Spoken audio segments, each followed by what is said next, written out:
This is Black Focus, an open discussion where we talk everything politics, current events, and academic scholarship through the lenses of race, gender, and class. We intend to raise awareness on social justice issues pertinent to the intellectuals of our time and ask that you join us for this conversation.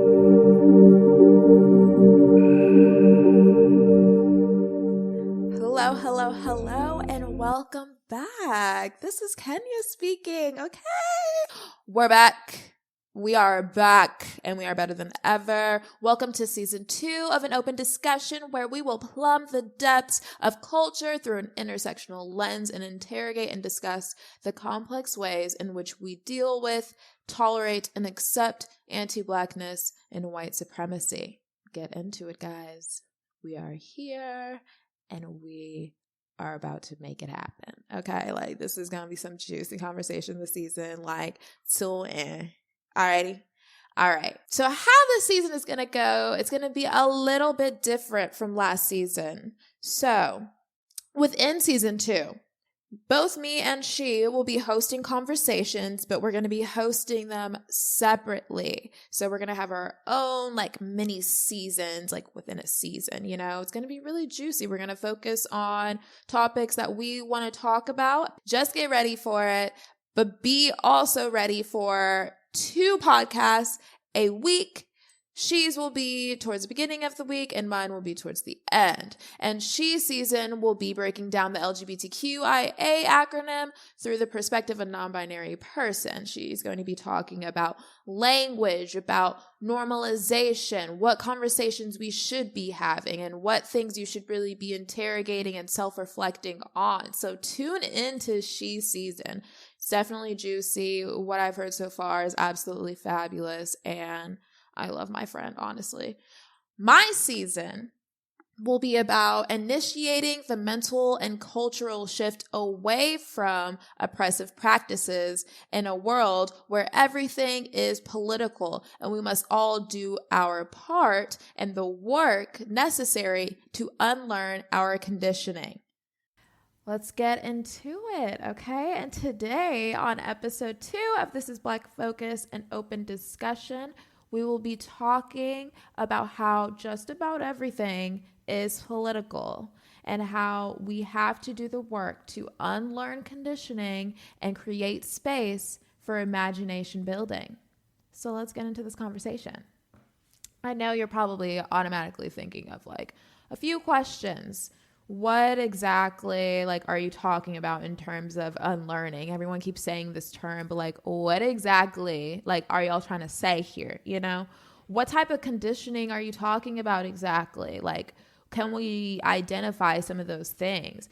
What does everything is political even actually mean? Like people use it as a throwaway term sometimes, like, and people just feel like it's a way to sensationalize and is a way to be divisive.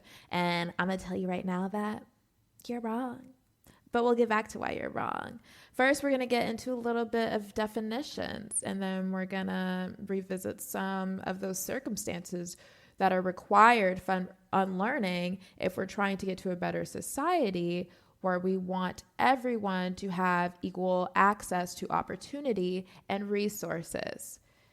So, unlearning is an active word that articulates the ongoing action of unpacking and revealing the impact that normalized culture of covert and overt anti-blackness, white supremacy, and other oppressive behavior perpetuate and wield over our lives and influence over our lives.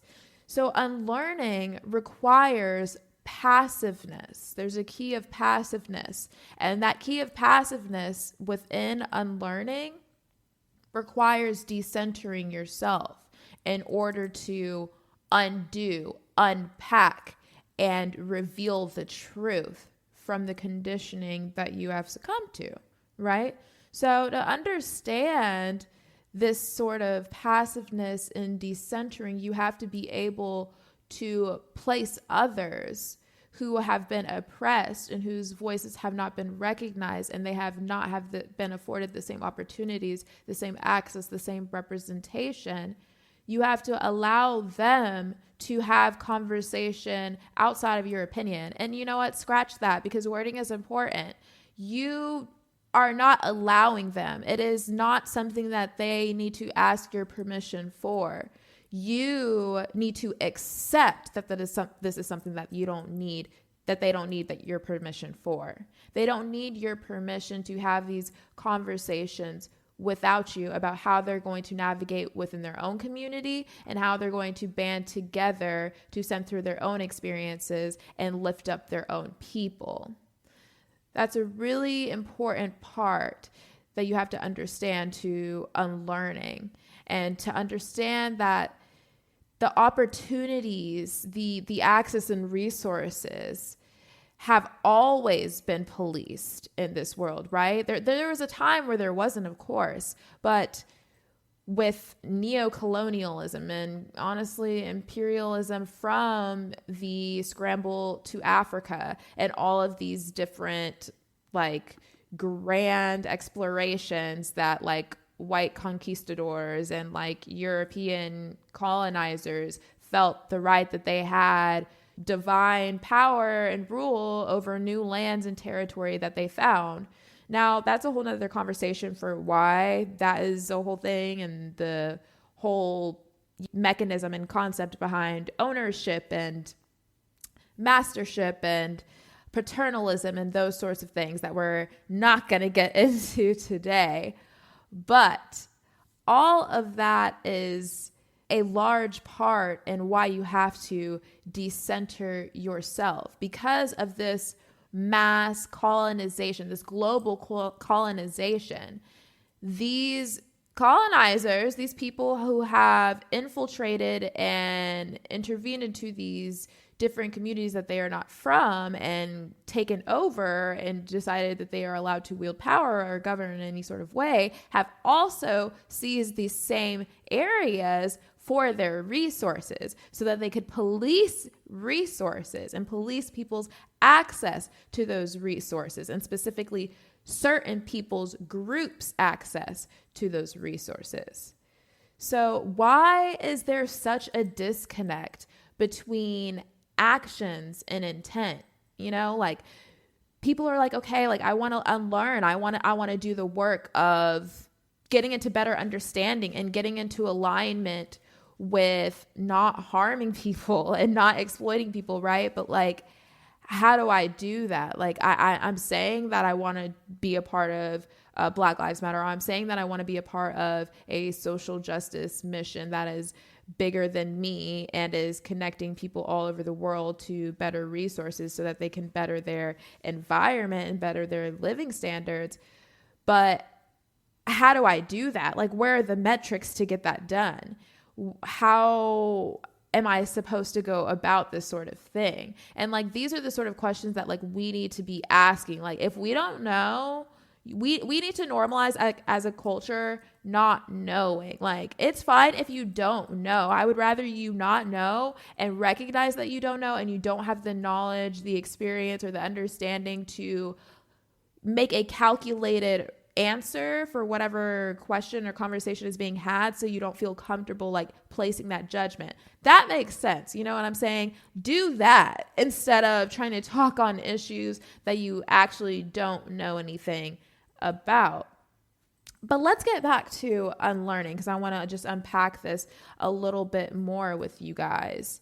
The disconnect between actions and intent is because people get wrapped up in presenting themselves differently and reimagining themselves differently. And particularly, I see this in like businesses and corporations and church organizations and these sort of organizations that have a industrial or institutionalized aspect, and they want to induct this diversity, right? But they're getting caught up in the declaration and the symbolism and the image and the intent, and they're not putting enough attention into the action and like getting out there and helping these people and like making an impact and like measuring statistical difference in what you've been doing and whether or not it's actually been helping these people, right? Because you never had a learning and education factor, because you're trying to just assimilate to this image now of you being a social justice warrior. You just changed how you were presenting so that you could feel better about yourself. And maybe you're not even trying to do it to feel better about yourself. Like, you don't know subconsciously that that's what's happening, but I'm gonna let you know right now, girl, like that's what it is. Like, that's what it is. But what needs to change is not the presenting of yourself. Obviously that will come along the lines, but it's not the first action, right? It's not the source. It's not your starter pack. It starts with you paying special attention to the foundation of the behaviors and changing that foundation of the behaviors and the way that we process and the way that we think. Revolution starts by doing violence to the mentality, to the idea. And once you've done that, once you've shattered that idea, that mentality, whether it be the gender binary or inheriting a patriarchal system or any of these sorts of things, once you've shattered that mentality and that idea and the normalization of it, then you can crack the world right open to opportunity and access and resource and actually helping everyone, like that's what it is. We want to help people. We want people to live better lives. We don't want wealth inequality where people are working 3 different jobs and still not making ends meet. Like, that's absolutely ridiculous. How can we ever operate in a system where something like that allows for that? But yet we do. So what are we going to do about it? And that's what we're here to do. That's what we're here to talk about. So let's get into that a little bit more, though. I want to talk about that foundation of those beliefs and like doing that violence. What is that foundation? What are we identifying it as? We can identify that as your impulses, your instincts, who you trust, who you find attractive, and what makes you feel safe or unsafe. Because every racist action performed is unwittingly driven by anti-blackness sentiment and instinct. You're unaware of exactly what the sort of behavior is that you're going through and what it truly is perpetuating and what you really believe, because we're not addressing the source of the mentality. Unlearning is absolutely necessary for any sort of cultural shift, cultural revolution, or liberation to take place. So it's important for us to understand that in order to change minds and change the world, we're going to have to do serious introspection into how we have come to define ourselves in this world and how we have come to relate to the world. Unlearning looks like self-initiated research.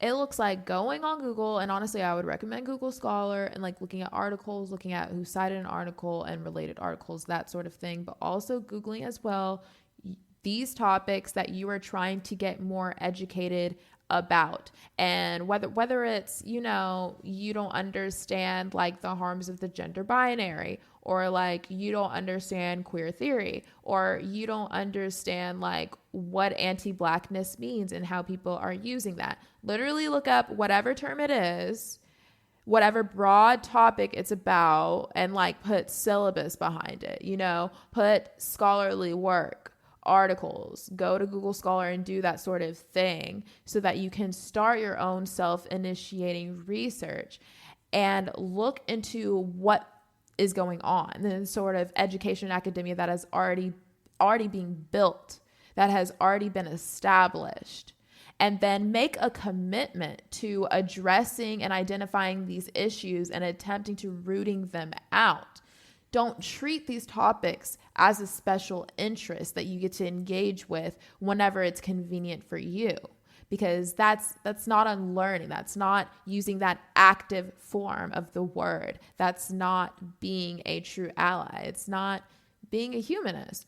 It's just working in your own self-interest, especially when these people cannot avoid this chaotic and violent and violating nature that is constantly happening to them on a daily basis. Now let's get back to that second question. What conditioning are you talking about specifically, Kenya? I'm talking about the normalization of whiteness and the normalization and naturalization of whiteness, and thus the othering of anything that does not align with the definitions that have been created by quote unquote American standards, right? So one of the things that I could talk about specifically that makes me think about this is my own experience of being Black in the suburbs. And of course, like I was definitely affluent, and I was privileged, and I am thankful and grateful for being able to be in a space that has cultivated the skill of me being able to navigate white spaces effortlessly, because I see that that's not something that all Black people or all non-white people can do. So I'm thankful, and I recognize, or I don't want to say I'm thankful. I recognize that privilege that I have.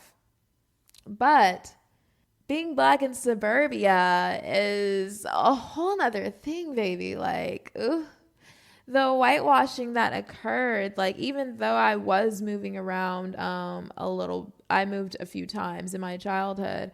I was still primarily in white places. I moved to a town one time where my family was one of 3 Black families in the entire town.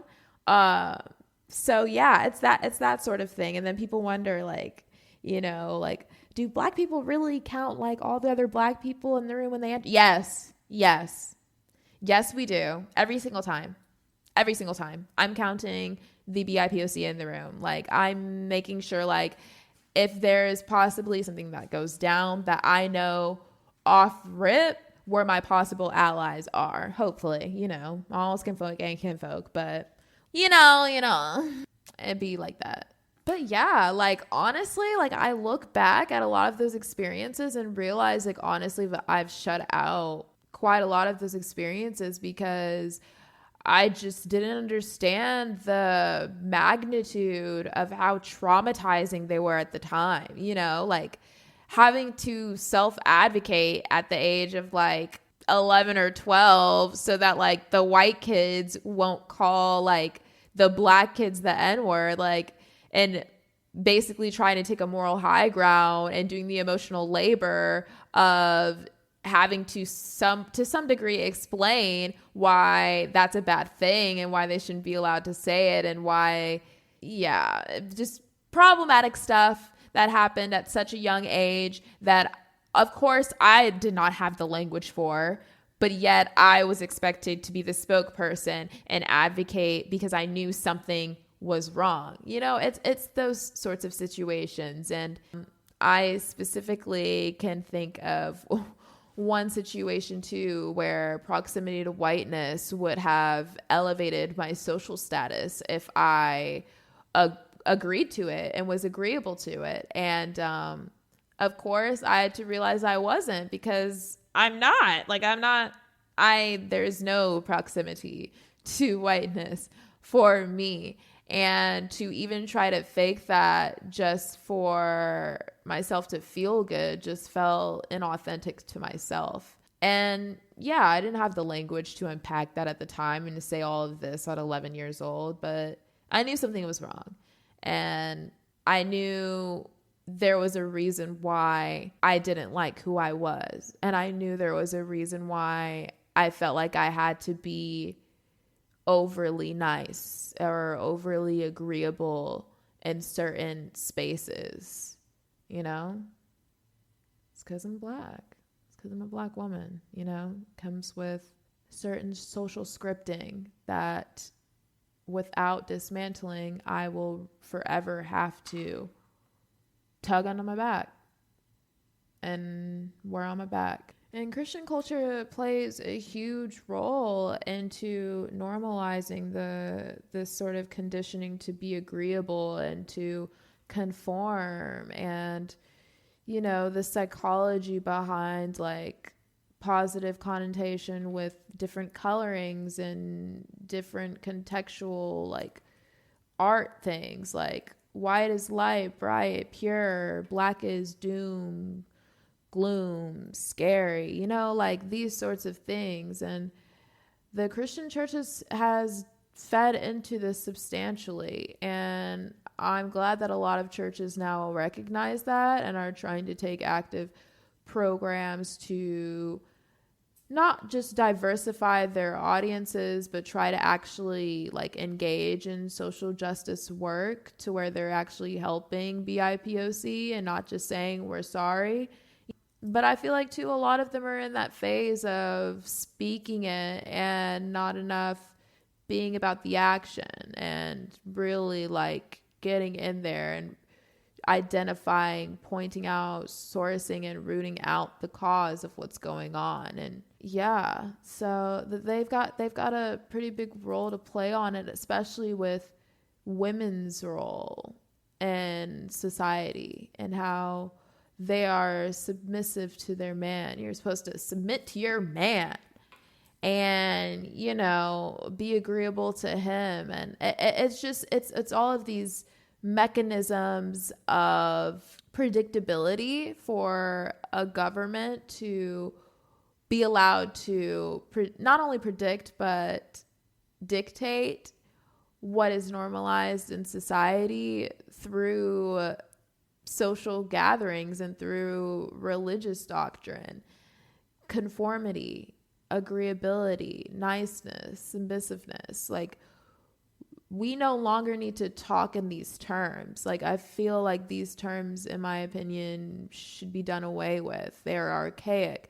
And we as a people should ascend to a higher perspective, truly. We got to get behind that. We got to get beyond it.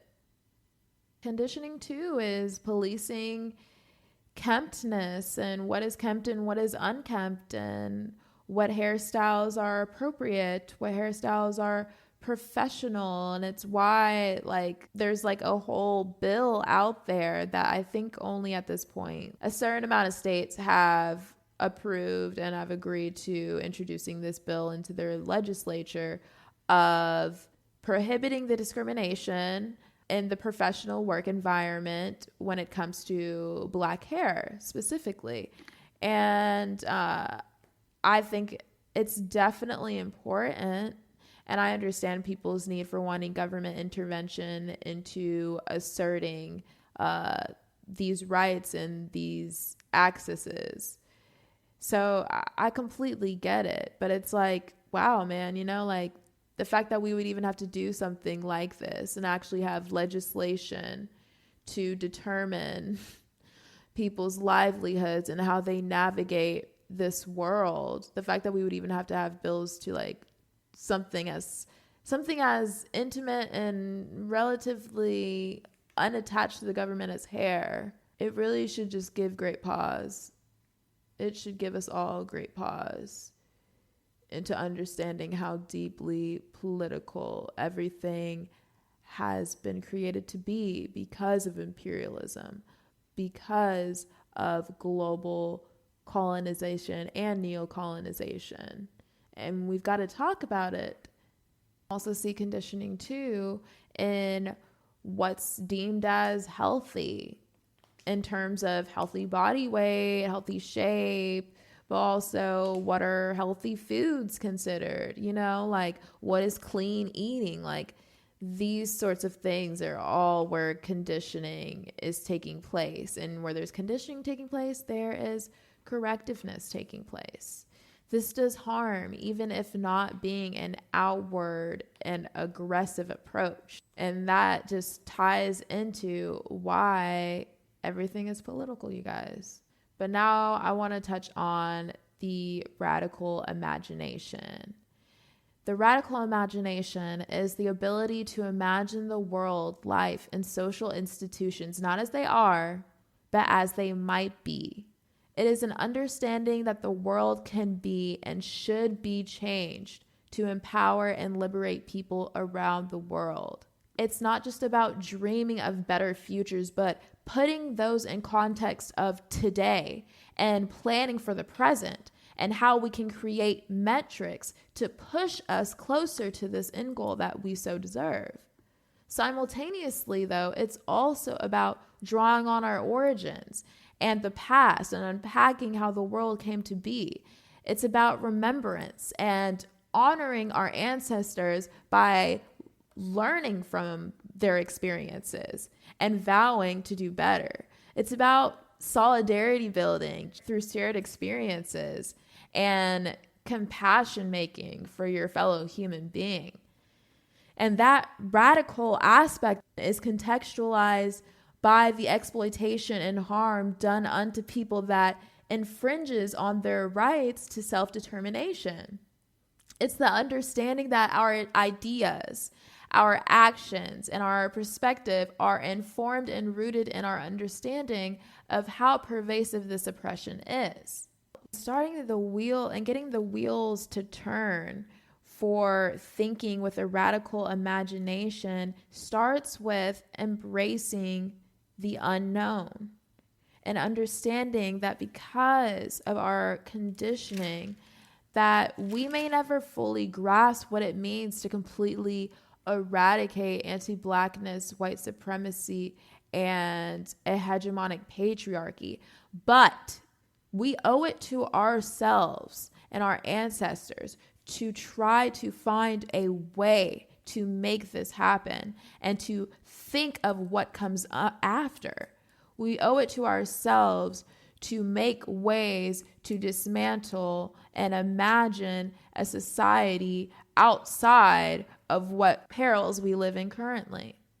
And part of that is paying particular attention to how we articulate and what type of language we're using to communicate, because that will inform the direction that we go.